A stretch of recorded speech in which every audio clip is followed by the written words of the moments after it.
Hello everyone. तो आज का हमारा जो मेन अटेंशन है वो सेंटेंस फॉर्मुलेशन के ऊपर है। जैसा कि मेरे एक सब्सक्राइबर ने रिक्वेस्ट करी है कि हम अब ग्रामर तो सीख रहे हैं, लेकिन जो सेंटेंस फॉर्मुलेशन है वो हम किस तरीके से इनिशिएट करें। अगर हम किसी से बात करना चाहते हैं तो हम वो सेंटेंस किस तरीके से क्रिएट करें। ठीक है, तो वो जो एक क्वेश्चन है उसको ही हम यहाँ पर डिस्कस करेंगे कि किस तरीके से उसको रिजॉल्व कर सकते हैं।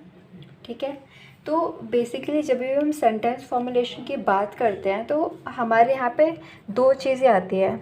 सबसे पहले तो आप पर्पस समझिए कि आपका पर्पस क्या है। ठीक है, आपका जो सेंटेंस फॉर्मुलेशन है मैं यहाँ पे दो कैटेगरी में बांटूंगी अपने समझाने के पर्पस से, कि भाई आप जो सेंटेंस फॉर्मुलेट करना चाहते हैं किस लिए करना चाहते हैं।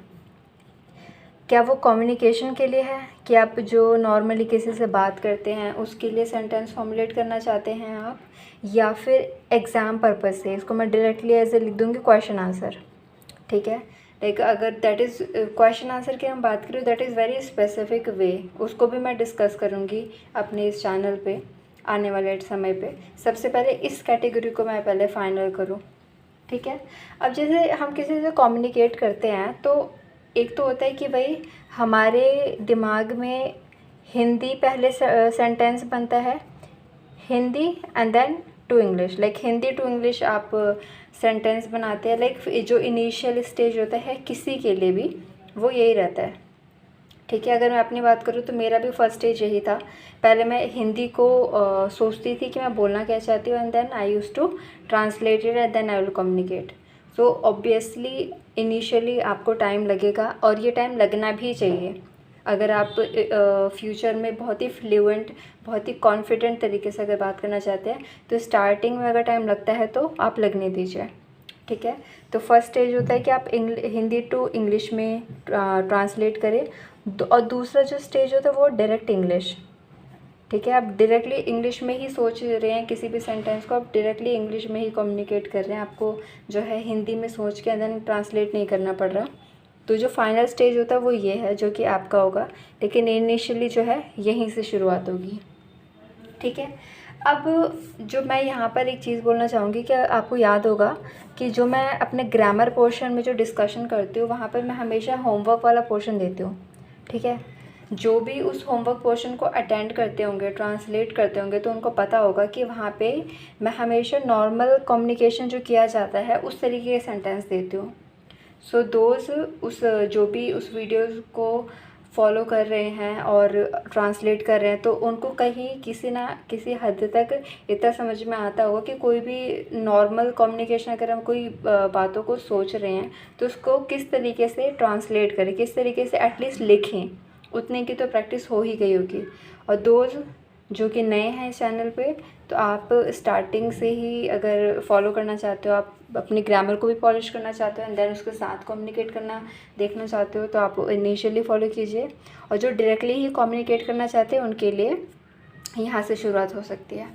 ठीक है, अब जैसे एक एग्ज़ाम्पल के लिए मैं यहाँ पे दो इंडिविजुअल को लेके चलती हूँ। जैसे मान के चलते हैं दो जने हैं, एक है टीना और एक है मीना। ठीक है, ये दो फ्रेंड्स हैं। दोनों जो हैं अभी हमारे सब्सक्राइबर मान के चलते हैं, इन्होंने जो है क्लास लेनी शुरू करी है, सीखा है कि भाई किस तरीके से ग्रामर में कम्युनिकेट करें। ठीक है, किस तरीके से शुरुआत करें। अब ये जो है उत्सुक हैं कि ये इंग्लिश में डायरेक्टली बात करें तो किस तरीके से करेंगे। ठीक है, तो जो जो सिचुएशन मैं दोनों के लिए बताऊंगी, टीना और मीना के लिए, वही सिचुएशन आपके लिए भी होगा। ठीक है, तो आप बड़े ही ध्यान से इस सिचुएशन को समझें। ठीक है, तो बेसिकली टीना और मीना एक पार्क में बैठे हुए हैं। ठीक है, अब यहाँ पर टीना जो है एक बहुत ही ब्यूटीफुल ड्रेस में आई है, मीना भी बहुत ब्यूटीफुल ड्रेस में आई है। अब जैसे मान के चलते हैं टीना कहना चाहती है, टीना जो है ये कम्युनिकेशन को इनिशिएट करना चाहती है मीना के साथ में। इन्होंने हाय हेलो सब कुछ बातें कर ली हैं। अब टीना जो है मीना से कहना चाहती है कि अभी ये बातें बोल नहीं रहे हैं, ये अभी सोच रही है अपने मन में। अभी दोनों जने चुप हैं, अभी टीना सोच रही है अपने मन में। टीना सोच रही है ये कहने के लिए कि मीना, मुझे तुम्हारी ड्रेस अच्छी लगी, मुझे तुम्हारी ड्रेस अच्छी लगी। टीना सोच रही है कि वो मीना को बताए कि मुझे तुम्हारी ड्रेस अच्छी लगी। वो किस तरीके से बोलेगी, ठीक है। बड़े ही ध्यान से आप मेरी बातों को सुनना, ठीक है। मैं इस इनिशियली समझाते हुए हमेशा ही टाइम लेती हूँ ताकि आपको मेरी बातें बहुत ही विस्तार तरीके से समझ में आ जाए, ठीक है।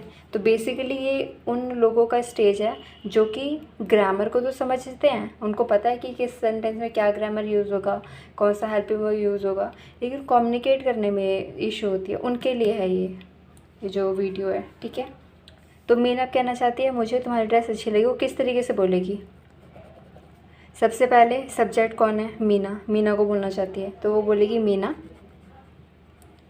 मुझे, टीना को अच्छी लगी, मीना, आई, पसंद आना, is liked your dress. Meena, I liked your dress, ठीक है। अब मीना क्या बोलेगी? मीना को बहुत खुशी हुई जान के कि भाई किसी ने मेरी ड्रेस की तारीफ़ करी, इतनी महंगी ड्रेस में लाई। तो अब मीना किस तरीके से इसका रिस्पॉन्स देगी? ये तो चलो ये टीना थी, मीना क्या बोलेगी? मान के चल रहे दोनों ही इनिशियली ही सीखे हैं अभी, इन्होंने ग्रामर इनिशियली बात करनी शुरू करी है। 1 मिनट सोचती है फिर टीना बोलती है। अब मीना सुनती है, वो भी 1 मिनट सोचेगी फिर रिस्पॉन्स कर रही है। अब मीना सोच रही है कि इसको तो अच्छा लगा, चलो इसने बोला थैंक यू टीना। अभी बोलना चाहती है कि टीना, तुम्हारी ड्रेस भी बहुत अच्छी है, तुम्हारी ड्रेस भी बहुत अच्छी है, तुम्हारी ड्रेस भी बहुत अच्छी है।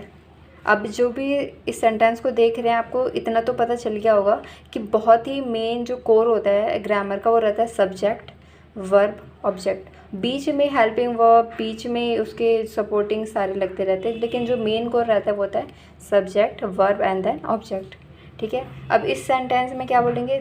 टीना, ये सारी बातें मीना सोच रही है, ठीक है। तो वो कैसे बोलेगी? तो मीना क्या बोलेगी? Tina, your dress is also beautiful, ठीक है।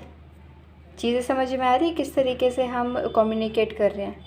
बहुत ही क्रूशियल चीज़ जो समझने की है, जब भी आप एक इनिशिएटर हैं, आप शुरू कर रहे हैं सीखना बोलना, तो बहुत ही ज़रूरी है कि आप उस सेंटेंस को, बहुत ही ज़्यादा ज़रूरी हो जाता है आपके लिए कि आप अपने आप को पूरा का पूरा टाइम दें उस सेंटेंस को सोचने के लिए, जो भी आप बात कर रहे हैं, ठीक है। आप किसी से भी कम्युनिकेट, सबसे पहले तो आप एक चीज़ ध्यान रखें, आपको बहुत ही अच्छा जो है ये प्लेटफॉर्म अभी मिला हुआ है कि आपको जो है सेंटेंसेस सोचने की ज़रूरत नहीं है ज़्यादा, आपको बने बनाए मिलते हैं होमवर्क के तौर पे, क्लास वर्क के तौर पे, और इस कन्वर्सेशन वाले सेशन में भी आपको मिलेगा, ठीक है।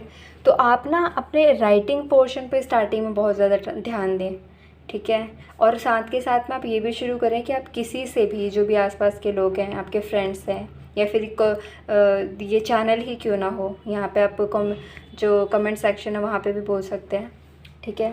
आप सेंटेंसेस को लिखना पहले शुरू कीजिए कि आप जो है स्टार्टिंग में चीज़ों को लिखें, ताकि जो गलतियाँ हैं वो आपके एंड तक पहले पकड़ में आए, आपको इतना समझ में आए कि आपको ग्रामर समझ में आ रहा है, ठीक है। और जब वो ग्रामर समझ में आने लग जाता है आपको, उसके बाद में वो धीरे धीरे दिमाग में बनने भी लगने लग जाता है, ठीक है। तो बेसिकली आपको स्टार्टिंग में ज़रूरत है कि आप टीना और मीना की तरह 1-1 मिनट दें अपने आप को, 1 मिनट दें, 2 मिनट दें, सोचें, सेंटेंस को अच्छे से छानें कि आपको क्या बोलना है, एंड देन उसको ट्रांसलेट करें, ठीक है। एक मैंने कोशिश करी है आपको और ज़्यादा अच्छे से समझाने के लिए, कन्वर्सेशन मैंने रेडी करा हुआ है, ठीक है। यहाँ पर अगेन टीना और मीना की कॉन्वर्सेशन है। टीना और मीना दोनों बातें कर रहे हैं। टीना ने हेलो करा, मीना ने भी हेलो करा। फिर टीना ने बोला, मीना मुझे तुम्हारी एक मदद चाहिए। तो इसको इंग्लिश में कैसे बोलेगी, ये आप लोगों को लिखना है, ठीक है। फिर मीना बोली कि हाँ बोलो क्या हुआ। देन टीना बोलती है दरअसल आजकल मुझे इंग्लिश बहुत टफ़ लग रही है। ठीक है, तो वो इसको इंग्लिश में किस तरीके से बोलेगी ये आप लोगों को अपनी कॉपी में नोट करना है। अगर क्वेरी बनती है ट्रांसलेट करते हुए आप उसको पूछें मुझसे, ठीक है। क्योंकि जैसा कि मैंने कहा जब तक हमारे लिखने में इम्प्रूवमेंट नहीं होगी ना, लिखना नहीं आएगा, तब तक फिर बोलने में भी बड़ी दिक्कत आएगी। ठीक है, तो आप कोशिश करें कि आप इस कन्वर्सेशन को नोट करें, मतलब एक एक लाइन आप छोड़ के ही करें, ताकि आप उसको जो है ट्रांसलेट करेंगे अपनी कॉपी में, और उसको कमेंट में भी रखें ताकि औरों की भी मदद हो जाए अगर वो क्रॉस चेक करना चाहते हैं। ठीक है, मैं उसको चेक करके वेरीफाई कर दूँगी कि हाँ सही है या फिर कोई चेंजेस की ज़रूरत है। ठीक है, तो आप क्या करें, आप इस कन्वर्सेशन को अपने कॉपी में नोट करें एंड देन इसको ट्रांसलेट करें कि क्या आपसे ये होते बन रहा है। अगर हाँ तो मीन्स आप एक उस ट्रैक पर हैं जहाँ पर मैं आप लोगों को एज्यूम कर रही हूँ और उसके आगे मैं आप लोगों को ले जा सकती हूँ।